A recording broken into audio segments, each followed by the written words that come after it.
Hi, my dear students. In this opportunity, I'm going to explain the topic for the didactic unit. Okay, so I'm going to share my screen, and the topic for this didactic unit is the present perfect tense.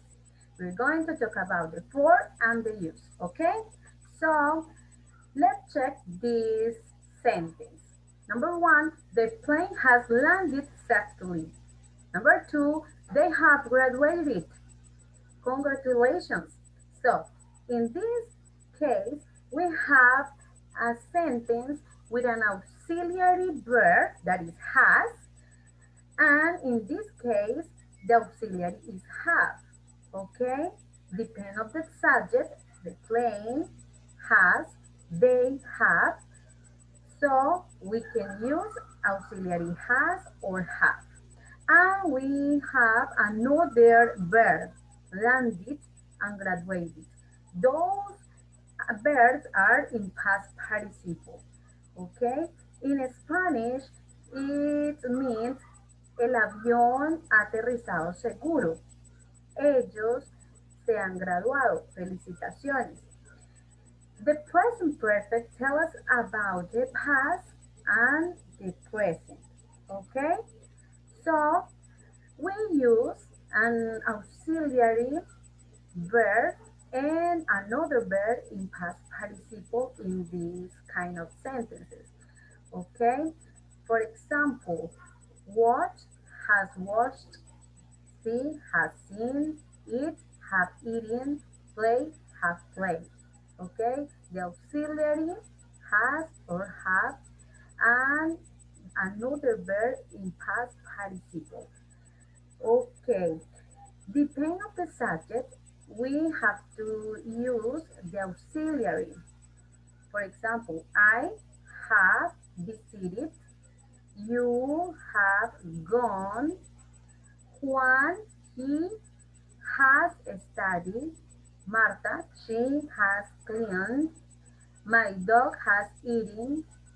Depend on the subject, because it's third person, you have to use has. And if you have first person, I, you, we, they, you have to use have. Okay, it's clear. Affirmative for. In affirmative for, we have this structure. The subject, I, Carlos, Sandra, we, I, he, she, we, have played, the auxiliary, have played soccer in this team. Carlos, he has gone to Houston. Sandra has met a famous actor. We have worked here since 2001. Okay, that is the correct structure.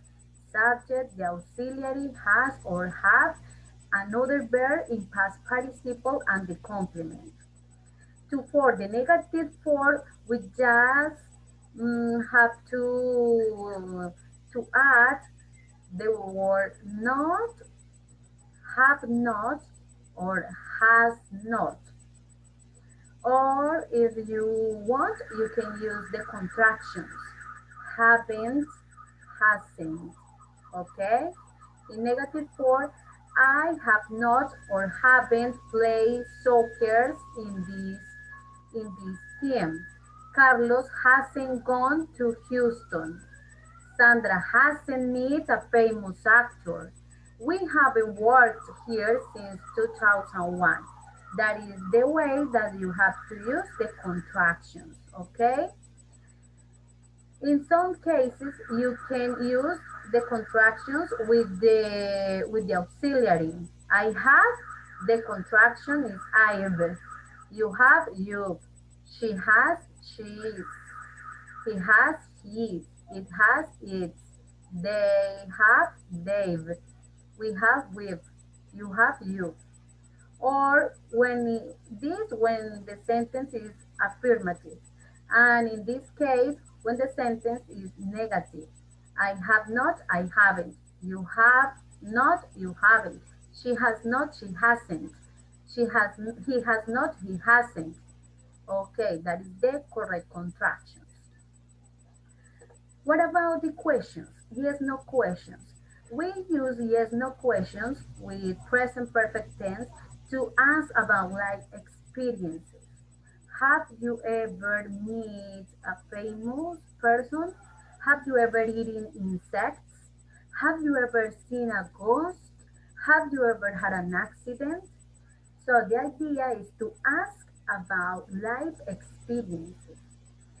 Have you ever ridden a horse? Yes, I have. No, I haven't. That is the affirmative short answer and the negative short answer. Have you ever eaten frog legs? Oh, why? I no, I haven't eaten yet. Yes, I have already eaten. Have you ever copied in exam? No, I haven't. Has he ever gone to Tampico? Yes, he has. Has Mary ever had an accident? Yes, she has already had it. Okay, that is the way to ask yes, no questions in present perfect. Have you ever? Have you ever eaten sushi? Have you ever broken a bone? Have you ever sung karaoke? Have you ever practiced scuba diving? Have you ever gone camping? Have you ever played tennis? Okay, and look at this short conversation. Have you ever been to London? And the man answered, no, I haven't. And you? Yes, have been I have been to London for 2 years. Okay.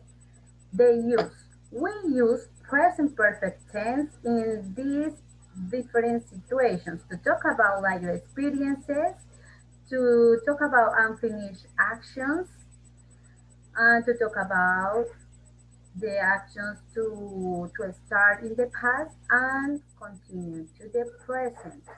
Okay, so we're going to check these situations in our didactic unit. Unfinished situations that started in the past and continue to the present in this moment have not finished. For example, we had been married for 20 years. We married 20 years ago, but now in this moment we are married. Okay, so we had been married for 20 years. In Spanish, nosotros hemos estado casados por 20 años. Situaciones que empiezan en el pasado y todavía continúan. Entonces son situaciones que no han finalizado. Las utilizamos, este tipo de oraciones, con el presente perfecto. The second, past experiences. We use present perfect to talk about past experience. We have been to Rome and Florence. I haven't read that book. Utilizamos el presente perfecto para hablar de experiencias pasadas, cosas que ya sucedieron. Nosotros hemos estado en Roma y en Florencia. Yo ya he leído ese libro. And the number three is past recent events. Past recent events, we don't say when or with time expression including now. She has had an accident. I passed the exam. Son situaciones que han sucedido hace poco, entonces ella ha tenido un accidente o yo he pasado el examen, ¿sí? Yo acabo de pasar el examen, son situaciones que han sido recientes, de pronto hace poco, ¿sí? Acabo de pasar el examen. Entonces, en esos tres casos utilizamos el presente perfecto. Okay, guys. See you in our classes to practice with this grammar topic. Bye bye.